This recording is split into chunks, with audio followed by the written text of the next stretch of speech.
Olá, minhas traças, sejam muito bem-vindos de volta ao canal Leia Preta Leia, esse canal onde vocês têm sempre acesso a muita literatura importante, empoderadora, clássica, divertida, não, porque eu aqui, infelizmente, eu só faço resenha de livros deprimentes porque são os livros que eu leio, né? Inclusive a nossa resenha de hoje é mais um drama deprimente, mais um livro que vai fazer você pensar se a extinção da espécie humana não é uma coisa desejável, né? Que é o clássico dos clássicos da literatura americana do século XX, O Grande Gatsby, do F. Scott Fitzgerald, que é mais um livro da minha parceria recém-começada com a LPN Pocket, que faz uma série de edições de bolso de vários clássicos e livros importantes do mundo, da história do mundo, né?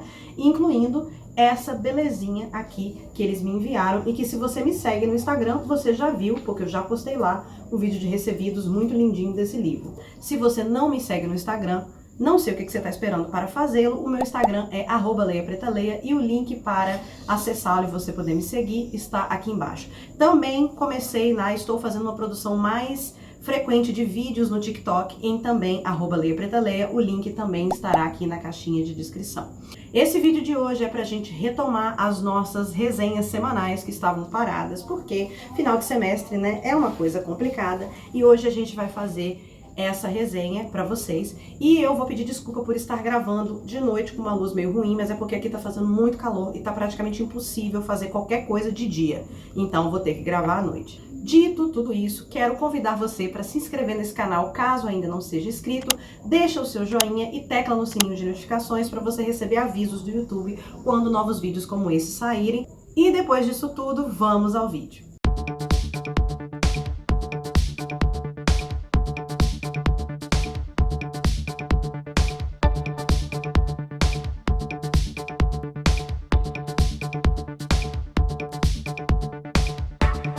F. Scott Fitzgerald, gente, é um autor nascido ainda no século XIX, mas que escreveu seus livros principalmente no início do século XX. Ele é um autor que ficou muito conhecido pelos livros O Grande Gatsby e pelos contos. O Curioso Caso de Benjamin Button, eu acho que é o Curioso Caso de Benjamin Button.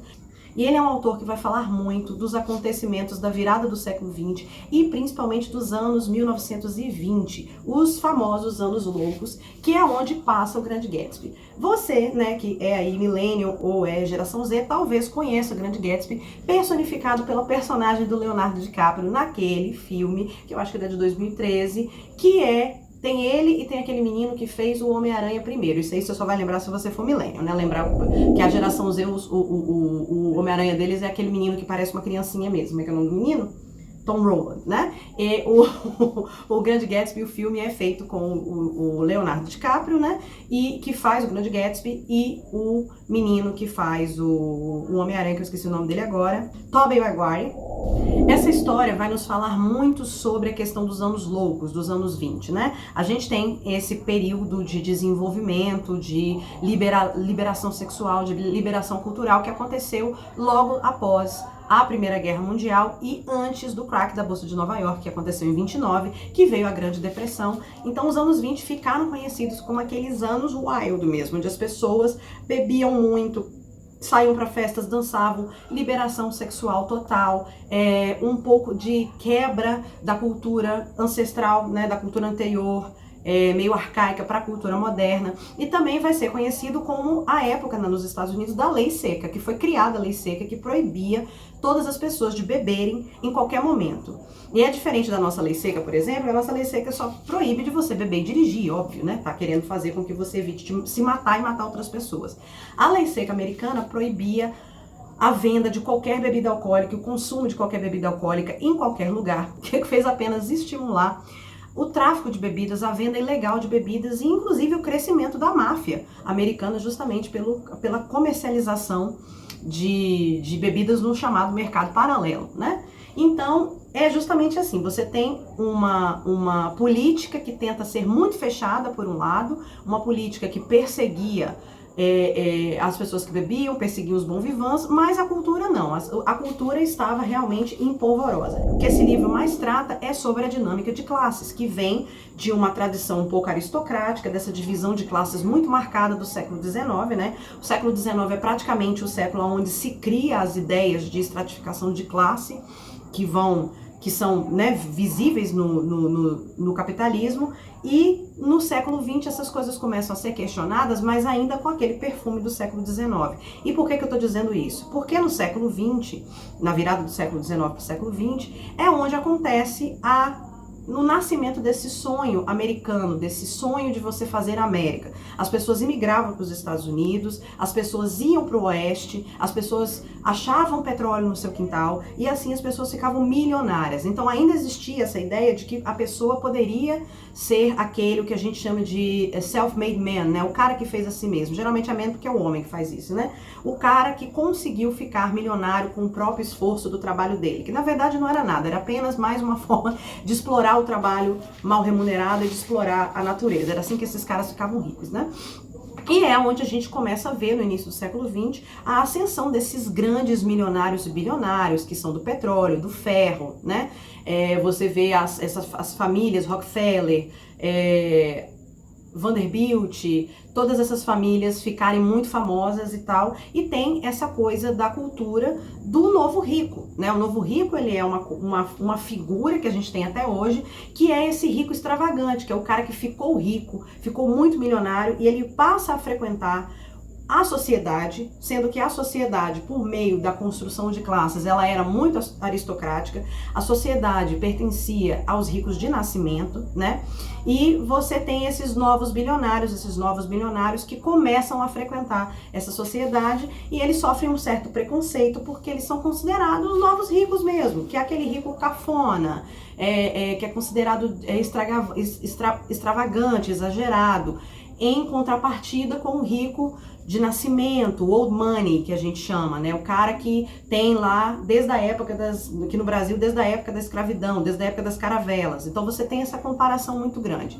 E como é que a gente entende isso? Você tem a classe média que começa a ficar muito forte e ela aparece no papel do Nick, que é um menino que vem de uma família de origem relativamente abastada, mas que não são milionários. Então o Nick se muda para Nova York, que é onde passa a nossa história, e ele vai morar em West Egg. West Egg, que é uma ponta da ilha de Manhattan, onde mora esses novos ricos e que é mal vista comparando com as pessoas de East Egg, que é onde moram os milionários old money, a galera que já tem dinheiro há gerações. E aí, nesse local, ele fica do lado de uma grande mansão branca e muito extravagante, e ele descobre que o dono daquela mansão se mudou ali naquele verão e se chama Jay Gatsby. E esse cara dá festas intermináveis todos os dias, tem uma galera que meio que mora na casa dele, as festas são extravagantes, vão até horas da manhã, regadas a orquestras, novas bandas de jazz, regadas a muito champanhe, há uma certa liberdade ali, pessoas ficando com pessoas, tudo muito liberado,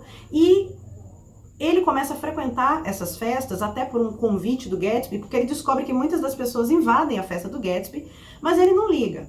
E aí ele começa a ouvir narrativas diferentes sobre esse grande milionário, dono dessa casa, que é um cara muito misterioso, que as pessoas começam a contar uma série de histórias. As pessoas que são de East End, que é o lugar do old money, elas vão para essas festas e elas ficam um pouco horrorizadas com aquele exagero, aquela extravagância, aquela vergonha que os novos ricos estão passando. Eles não acreditam que o Gatsby é old money, eles acham que ele é new rich, né? Novo riche, novo rico.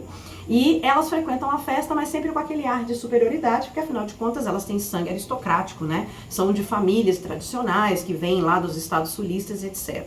E existe a outra galera, que são os novos ricos extravagantes, que vão para a festa dele aproveitar. Então, existem várias histórias circulando pelo mistério desse Gatsby. Algumas pessoas acham que ele está envolvido com a máfia, outras pessoas que ele é um fugitivo da polícia, outras pessoas que ele é um rico europeu É um rico europeu extravagante que vem fazendo suas festas. A maioria das pessoas não sabe muito sobre o Gatsby, mas todo mundo tem uma história para contar. E o Nick vai colhendo essas histórias ao longo desse período que ele conhece o Gatsby, que é um período muito longo, de apenas algumas semanas, um mês, 2 meses, onde eles se conhecem. E existem essas várias narrativas. Uma, que ele foi para Oxford. Outra, que ele foi soldado na Primeira Guerra Mundial. Outra, que ele participa da máfia. Outra. Então são várias narrativas que colocam essas duas figuras, duas classes sociais, que, a meu ver, são a mesma classe social, né? São ricos, mas que coloca essa coisa da diferença entre o old money, o velho rico, e o novo rico, e como existe esse preconceito e essa dissociação. E o Nick, obviamente, está ali, né, na categoria de uma família tradicional, mas que talvez já não tenha tanta grana.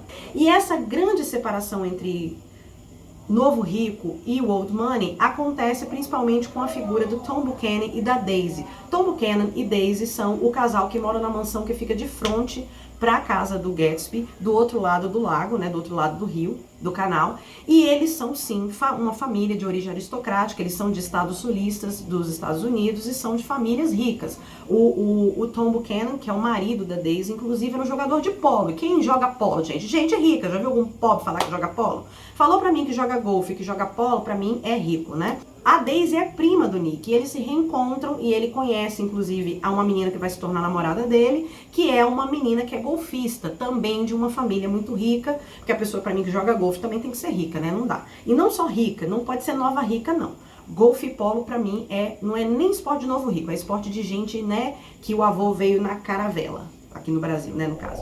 E aí que o Nick começa a descobrir que Daisy e Gatsby se conhecem de outras épocas, do período antes da guerra, 5 anos antes dali, pouco tempo antes da Daisy se casar com o Tom. Ela aparentemente teve um romance com o Gatsby, e o Gatsby aparentemente se muda para aquela mansão para ficar mais perto da Daisy e para reconquistá-la. Então o Gatsby, ele está ali criando aquela casa e criando todas aquelas festas como uma forma de atrair a Daisy, fazer com que ela e o Tom frequentem sua festa, para que eles se reencontrem e em algum momento esse amor possa florescer. E ele começa a utilizar, ele e o Nick desenvolvem uma amizade muito bonita, e ele começa a utilizar a ajuda do Nick para tentar se reaproximar de Daisy. Mas é aí que a gente vê o choque realmente desses dois mundos, né?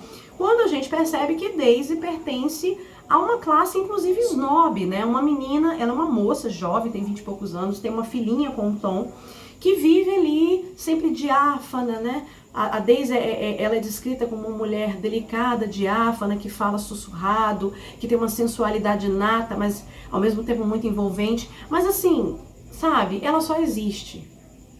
É um bibelô, é um objeto de decoração, né? E o Gatsby está pertencente a uma outra situação de pessoas que tentam correr atrás, fazem os seus corres, né? O que eu gostei muito desse primeiro romance, né, do Scott Fitzgerald, é que além de falar, de descrever muito de dentro esses loucos anos 20, porque afinal de contas esse livro é de 1922, então foi escrito bem no meio dessa época mesmo, ele também faz essa questão de classe, que a gente até percebe uma questão da crítica, né, de como essa classe alta aristocrática, ela é muito blasé, muito desligada, muito despreocupada com as outras pessoas, com o mundo em volta, e ele faz uma crítica muito interessante, racial, pela personagem do Tom. O Tom Buchanan, ele é tipo um bolsominion, só que, né, de 1922, ele é um cara que defende a supremacia ariana, a supremacia da raça branca, que é contra a miscigenação, que é contra os negros e blá blá blá blá blá, que é contra a dissolução do casamento.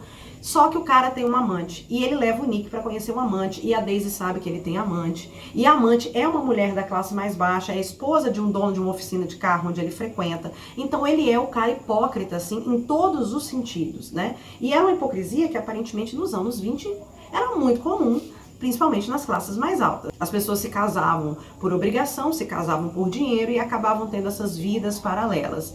Então o Scott Fitzgerald, ele faz uma crítica muito grande a esse posicionamento por meio do Tom, mas ele também fala de uma forma extremamente poética. É um livro que eu marquei muitas páginas, inclusive tá cheio de orelhinhas, tenho que pedir desculpa para as pessoas que fiquem ofendidas, mas ele escreve de forma extremamente poética. E eu vou mostrar para vocês por quê, né? Ele é um dos livros que pega você desde o primeiro parágrafo. Quando eu era mais jovem e mais vulnerável, meu pai me deu um conselho que muitas vezes volta à minha mente. Sempre que tiver vontade de criticar alguém, recomendou-me, lembre primeiro que nem todas as pessoas do mundo tiveram as vantagens que você teve. O livro já começa assim e já começa a te agarrar. Para quem assistiu o filme, eu gostaria de dizer que o roteiro é muito parecido com esse livro, mas obviamente que é feito numa outra dimensão, porque o diretor ou diretora do filme é a mesma pessoa que produziu Moulin Rouge, então o filme tem todo um exagero, uma questão colorida e tal, mas o texto, o desenrolar da história é muito parecido, muito próximo ao livro. Mas assim, como o filme ele é uma peça muito gráfica, no sentido assim, de muito visual, ele é uma peça muito visual e exagerada, então não perde nada se você por acaso tenha assistido o Grande Gatsby de 2013 e você queira ler o livro, porque esse livro tá marcado de poesia, de narração lírica, os pensamentos do Nick são muito assim, o autor coloca muita subjetividade, muita percepção, muita sensibilidade nos pensamentos do Nick, e a gente vai gostando cada vez mais tanto dele quanto do Gatsby, né? Embora a gente sabe, todo mundo sabe, é um livro que já fez 100 anos, né, esse ano, que é um grandíssimo drama e é uma história que não tem final feliz, como praticamente nenhuma das histórias que eu trago aqui pra vocês, né? Eu sou a rainha dos finais tristes aqui, eu acho que eu tenho muito tempo que eu... Os livros que tem mais final feliz que eu já li são os livros da Jane Austen, para vocês entenderem. Mas para você que gosta de uma grande literatura clássica, eu recomendo. Vou colocar o linkinho aqui embaixo para você comprar esse livro. Eu acho que tá R$ 27,90, se eu não me engano, no site da LPM. E vale muito a pena, e é aquele livro para você ter na sua estante, para você ler e reler e reler, porque ele vale muito mais pela narrativa, pelo lirismo, né, pela poesia, do que pela história em si. Embora a história em si seja muito interessante, mas não é nenhum suspense, né? Era isso, galera, que eu tinha para oferecer para vocês hoje. Peço desculpas por esse vídeo um pouquinho fora do normal, talvez de qualidade um pouquinho menor do que vocês estão acostumados, mas foi o que deu para fazer hoje. Espero que vocês tenham gostado de mais essa resenha e anuncio agora que no mês de setembro, a partir do próximo vídeo, nós vamos fazer um especial apenas de livros feitos pelo Stephen King, porque é aniversário do mestre, né, do terror e do sobrenatural no mês de setembro. Stephen King faz aniversário dia 21 de setembro, e tanto no YouTube quanto no meu Instagram, @leiapretaleia, gravou aí, né?